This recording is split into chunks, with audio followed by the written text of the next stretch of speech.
الرحیم۔ اللہ دیکھ رہا ہے۔ ایک گاؤں میں ایک شخص رہتا تھا، اس کا نام عبد الرحمن تھا۔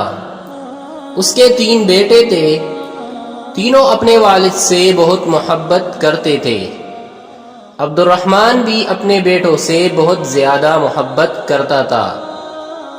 ایک مرتبہ عبد الرحمن نے اپنے تینوں بیٹوں کو بلایا اور ان کو ایک ایک سیب دیا اور کہا کہ اس سیب کو ایسی جگہ جا کر کھاؤ جہاں تمہیں کوئی نہ دیکھ رہا ہو۔ جو ایسا کرنے میں کامیاب ہو گیا میں اسے انعام دوں گا۔ تینوں بیٹے والد کو اللہ حافظ کہہ کر اور ان سے دعائیں لے کر گھر سے نکلے۔ دوسرے دن عبد الرحمن نے پھر بیٹوں کو بلایا اور باری باری سب سے پوچھا۔ سب سے پہلے بڑے بیٹے عبداللہ سے پوچھا، کیا تم اس کو ایسی جگہ کھانے میں کامیاب ہو گئے جہاں تمہیں کوئی نہ دیکھ رہا ہو؟ عبداللہ نے جواب دیا، الحمدللہ ابا جان، میں نے وہ سیب ایک درخت کے پیچھے جا کر کھایا، وہاں مجھے کوئی نہیں دیکھ رہا تھا۔ پھر عبد الرحمن نے اپنے دوسرے بیٹے سے پوچھا، یوسف تم بتاؤ تم نے کیا کیا؟ یوسف نے کہا، ابا جان میں نے وہ سیب کمرے میں بند ہو کر اندھیرا کر کے کھایا اور مجھے یقین ہے کہ وہاں مجھے کسی نے نہیں دیکھا۔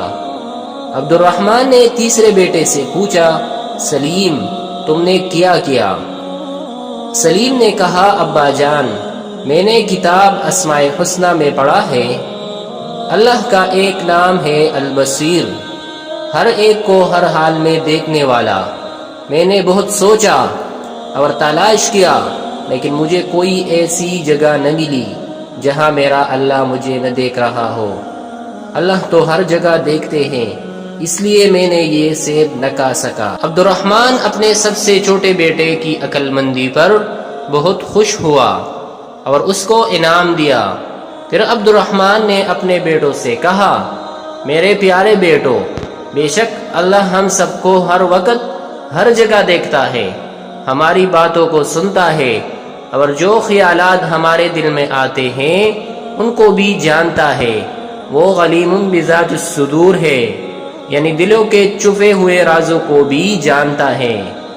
اللہ کی نافرمانی سے ہر وقت بچو اور اللہ کے سارے احکامات پر عمل کرو جس پر اللہ تم سے راضی ہو جائے اور تمہیں دنیا میں راحت، سکون، اطمینان عطا کرے گا اور مرنے کے بعد ہمیشہ ہمیشہ کے لیے جنت میں داخل کرے گا، جہاں انسان جو چاہے گا وہ ہو جائے گا۔